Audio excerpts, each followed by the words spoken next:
Movie के start में हम एक बेक नाम की लेडी को देखते हैं, जिसे देखकर हमें पता चलता है कि ये बहुत ही ज्यादा डिप्रेस्ड है। और यहाँ पर हम बेथ को देखते हैं, वो सारी रात ड्रिंक करती है और अपनी शादी की वीडियोस देखने के बाद सोने चली जाती है। और जब वो सोने जाती है तो वो अपने हस्बैंड को याद करती है और ये विश करती है कि काश वो इसके साथ होता। तभी मेन डोर को कोई नॉक करता है और यहीं पर ये एक मिरर में रिफ्लेक्शन को देखती है, लेकिन यहाँ पर कोई भी नहीं था। इसके बाद हमें नेक्स्ट सीन में दिखाया जाता है कि बेथ की जब आँख खुलती है तो वो देखती है शायद वो कोई ड्रीम देख रही थी। और अब हमें दिखाया जाता है कि बेथ एक प्रोफेशनल टीचर है। वो रेडी होकर अपने स्कूल आती है क्योंकि आज पेरेंट्स टीचर मीटिंग थी। अब उसके पास एक लेडी आती है जो कि उसके स्टूडेंट की मदर थी। वो बेथ से पूछती है कि उसके बेटे को उसने सी ग्रेड क्यों दिया, तो बेथ उसको बताती है क्योंकि उसने असाइनमेंट को सबमिट नहीं किया था, इसीलिए उसको सी ग्रेड मिला है। तभी वो लेडी कहती है कि मेरा बेटा असाइनमेंट्स लेकर आया था लेकिन आप यहाँ पर मौजूद नहीं थी। तभी बेथ उस लेडी से सॉरी बोलती है और उसके बेटे का बी ग्रेड कर देती है, लेकिन वो लेडी अपने बेटे का ए ग्रेड चाहती थी। फिर बेथ उसको बताती है कि लास्ट थर्सडे मेरे हस्बैंड ने सुसाइड कर ली थी।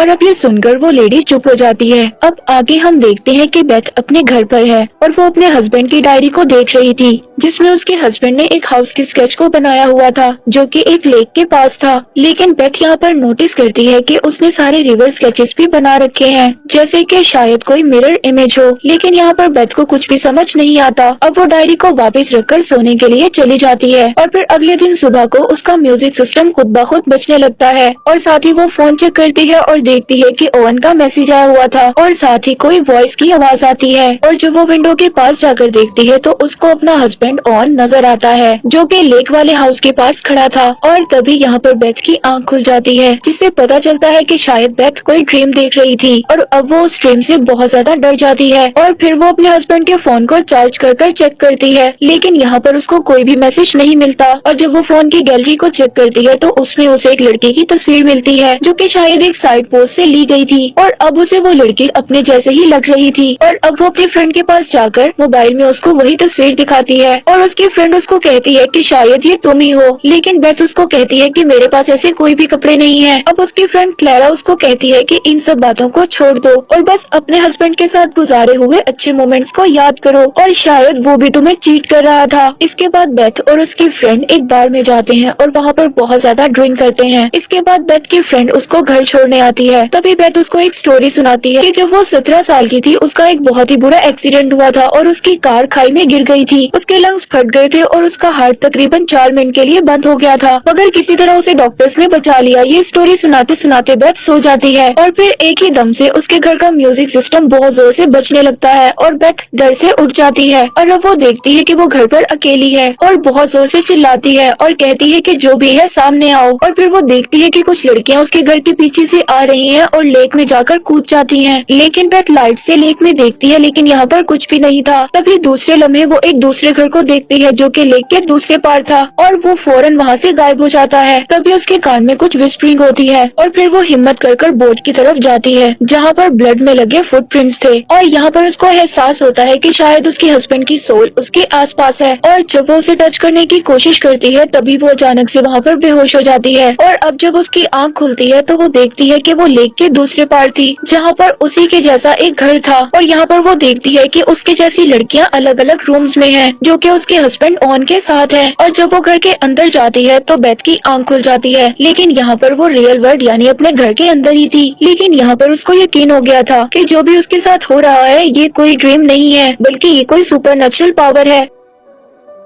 और फिर वो अपने हस्बैंड का फोन चेक करती है जिसमें उसे बहुत सारी लड़कियों की तस्वीरें मिलती हैं जो लड़कियां दिखने में उसी के जैसी थी। और फिर वो इन्वेस्टिगेशन करने के लिए लेक के दूसरी तरफ जाने लगती है। तभी उसका नेबर उसको फॉरेस्ट के पास मिलता है और उसको रोकता है कि फॉरेस्ट में वो अकेली ना जाए, लेकिन वो अपने नेबर की नहीं सुनती और वहाँ पर चली जाती है। अब बेथ को वहाँ पर फॉरेस्ट में एक घर नजर आता है जो कि बिल्कुल उसके घर जैसा ही था लेकिन बहुत ज्यादा खराब हालत में था। और अब जब वो घर के अंदर आती है तो वहाँ पर उसको एक डॉल मिलती है जिसके अंदर बहुत ज्यादा पिंस थी। ये देखकर उसे ये बात तो कंफर्म हो गई थी कि शायद ये कोई काला जादू है। इसके बाद वो अपने नेबर के घर दोबारा जाती है और उससे पूछती है कि तुम मुझे क्यों रोक रहे थे, तुम शायद मेरे हस्बैंड के बारे में कुछ जानते हो, उसके गलत कामों के बारे में तुम्हें कोई इन्फॉर्मेशन है। अब उसका नेबर उसको बताता है कि उस घर में उसने उसके हस्बैंड के साथ एक लड़की को देखा था और उसको इसीलिए कुछ नहीं बताया था कि शायद उसकी लाइफ इस बात से खराब हो। अब बेथ वापस घर जाकर अपने हस्बैंड की चीजों को देखने लगती है। वहाँ पर उसे 2 बुक्स मिलती हैं हैं जो कि एक काले जादू की थी। और उस बुक को पढ़ने के बाद बेथ को कुछ भी समझ में नहीं आता। वो गुस्से में उस डॉल को नीचे फेंक देती है जो डॉल उसे फॉरेस्ट वाले घर से मिली थी। लेकिन वो डॉल गिरने के बावजूद दोबारा सीधी खड़ी हो जाती है और फिर अचानक से बेथ को अपने ऊपर वाले फ्लोर से कुछ आवाजें आने लगती हैं। वो जब जाकर देखती है तो वहाँ पर उसे एक आदमी की सोल नजर आती है। जो वो उसे देखती है तो वो अपना सर उसकी तरफ घुमा लेता है, जिसे देखकर वो बहुत ज्यादा डर जाती है। और फिर अगले दिन बेथ बुक स्टोर पर जाती है जहाँ से ये बुक्स खरीदी गई थी। और बुक स्टोर में इसे वही लड़की नजर आती है जिसकी पिक्चर इसने अपने हस्बैंड के मोबाइल में देखी थी। और फिर वो उस लेडी से अपने हस्बैंड के बारे में पूछती है, जिसे सुनकर वो थोड़ी सी शॉक्ड हो जाती है। वो लेडी उसको बताती है कि शायद वो उसके हस्बैंड को जानती थी, लेकिन उनका आपस में कोई भी ऐसा रिलेशन नहीं था। इसके बाद बेथ अब अपनी फ्रेंड के पास जाती है और उसको सब चीजों के बारे में बताती है जो उसके साथ कुछ दिनों से हो रहा था। और उसकी फ्रेंड ये सब सुनने के बाद कहती है कि तुम अपने हस्बैंड ओवन के बारे में सोचना छोड़ दो, क्योंकि अब वो मर चुका है। और फिर जब रात को बेथ दोबारा अपने घर वापस आ जाती है तो वही लेडी उससे मिलने आती है जिसको उसने बुक स्टोर में देखा था। अब वो उसको बताती है कि वो उसके हस्बैंड को इतनी अच्छी तरह नहीं जानती, वो बस आपस में अच्छे फ्रेंड्स थे। और वो लेडी उसको बताती है कि तुम्हारा हस्बैंड तुम्हें बहुत चाहता था। अब ये सारी बातें बताकर वो लेडी वहाँ से चली जाती है। इसके बाद बेथ बहुत ज्यादा ड्रिंक कर लेक के दूसरी तरफ घर में चली जाती है और यहाँ पर वो अपने हस्बैंड की सोल को बुलाने की कोशिश करती है, लेकिन वो यहाँ पर नहीं आती। तभी उसका पाँव वहाँ पर स्लिप हो जाता है। लेकिन जब लाइट से वो नीचे की तरफ देखती है तो वहाँ पर बहुत ज्यादा डेड बॉडीज थी, जिसे देखकर बेथ बहुत ज्यादा डर जाती है। अब बेथ वहाँ से डरकर भाग जाती है और अपने घर में बैठकर इस बात को सोच रही होती है कि ओवन ऐसा नहीं कर सकता। और वो रोते हुए अपने हस्बैंड को याद करने लगती है। तभी वहाँ पर उसे एक प्रेजेंस फील होती है और बेथ देखती है कि वॉशरूम के मिरर पर हेयर लिखा हुआ है। और यहाँ पर बेथ जाती है और फील करती है कि शायद ये उसके हस्बैंड की सोल है और वो सोल भी शायद बेथ को फील कर रही थी। लेकिन वहीं पर अचानक से एक विस्परिंग होती है और तभी झटके से बेथ उस सोल को छोड़ देती है। लेकिन बेथ जब वॉशरूम से बाहर जाने लगती है तो वॉशरूम का दरवाजा खुद से बंद हो जाता है और उसके मिरर में वो देखती है कि उसी की जैसी कोई लड़की है जिसे उसका हस्बैंड मार रहा है। तभी एक सोल बेथ का भी गला दबा देती है और उसको दरवाजे में मारती है। तभी वहाँ का दरवाजा खुल जाता है। इसके बाद बेथ अपने बेडरूम में जाती है और वहाँ पर देखती है कि बहुत सारी लड़कियों की सोल्स हैं जो कि छुपने की कोशिश कर रही हैं। और फिर से बेथ अपने हस्बैंड को देखती है जो कि किसी लड़की को मार रहा था। अब बेथ ये बात नोटिस करती है कि उसके साथ वहाँ पर कोई और सोल भी है और वही उसको खींचकर दूसरे रूम में ले जाती है और वो बेथ को वहीं पर ले जाती है जहाँ पर उसके हस्बैंड ने सारे मर्डर किए थे।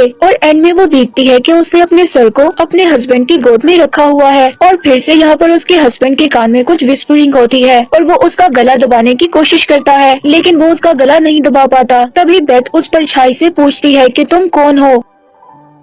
तभी परछाई उसको बोलती है कि आई एम नथिंग, मैं कोई भी नहीं हूँ। लास्ट टाइम तुमने मुझे तब फील किया था जब तुम्हारा एक्सीडेंट हुआ था, मगर उस टाइम तुम किसी तरह बच गई थी। और यहाँ पर हमें असल बात का पता चलता है, ये परछाई कोई और नहीं बल्कि डेथ है। और जब आखिरी टाइम में बेथ एक्सीडेंट के बाद जिंदा हो गई थी तभी से डेथ बेथ के पीछे पड़ी थी और वो उसको यहाँ से ले जाना चाहती थी, मगर बार बार उसका हस्बैंड उसको बचा लेता था। और उसके हस्बैंड ने ही डेथ को भड़काने के लिए एक मिरर हाउस बनाया था और वहीं पर वो बेथ जैसी लड़कियों को लाता था और डेथ की विस्परिंग के बाद वो उन लड़कियों को मार देता था। बेसिकली यहाँ पर जो डेथ है वो ओवन से ही बेथ को मरवाना चाहती थी। तो यहाँ पर बेथ का हस्बैंड डेथ को ही ट्रिक कर रहा था और आखिर में हम देखते हैं कि डेथ बेथ की सोल को बंदी बना लेता है, क्योंकि डेथ यहाँ पर बेथ को खुद नहीं मार सकती, उसको अपनी जान खुद ही लेनी होगी, तभी वो उसकी सोल को मार पाएगा। और अब बेथ की सोल इस वक्त डेथ और लाइफ के डायमेंशन में फंसी हुई थी और अब डेथ यहाँ पर उसके हस्बैंड की शक्ल में उसको बहुत ही ज्यादा बहलाने और फिसलाने का काम करती है कि बेथ को जिंदगी वर्थलेस लगे और वो अपने आप को यहाँ पर गोली मार ले और वो खुद से सुसाइड कर ले। लेकिन तभी वहाँ पर उसकी फ्रेंड आ जाती है और वो बेथ को चिल्ला चिल्ला कर जगाने की कोशिश करती है। दूसरी दुनिया में बेथ को अपनी फ्रेंड की आवाज सुनाई देती है। तभी वो होश में आ जाती है और देखती है कि सुबह हो चुकी है और वो बोट में गन लेकर बैठी हुई है। तभी उसकी फ्रेंड स्विमिंग करते हुए बोट के पास आती है और उसे किनारे तक लेकर आती है। और अब यहाँ पर हमें ये बात पता चलती है कि बेथ के हस्बैंड ने सुसाइड क्यों किया था और वो यहाँ पर समझ गया था कि डेथ उसकी वाइफ को मरवा ही देगी, इसीलिए वो इस बात से सुसाइड कर लेता है। इसीलिए उसने खुद को ही मार लिया क्योंकि वो अपनी वाइफ को नहीं मारना चाहता था, वो बेथ से बहुत ज्यादा प्यार करता था। और तभी वहाँ पर उसका नेबर भी आ जाता है और बेथ से पूछता है कि तुम्हें क्या हुआ है। तभी बेथ उसको कहती है कि मुझे कुछ नहीं पता कि मेरे साथ क्या हुआ है। और तभी वो यहाँ पर बोट के पास एक सोल की प्रेजेंस को फील करते हैं और यहीं पर मूवी एंड हो जाती है।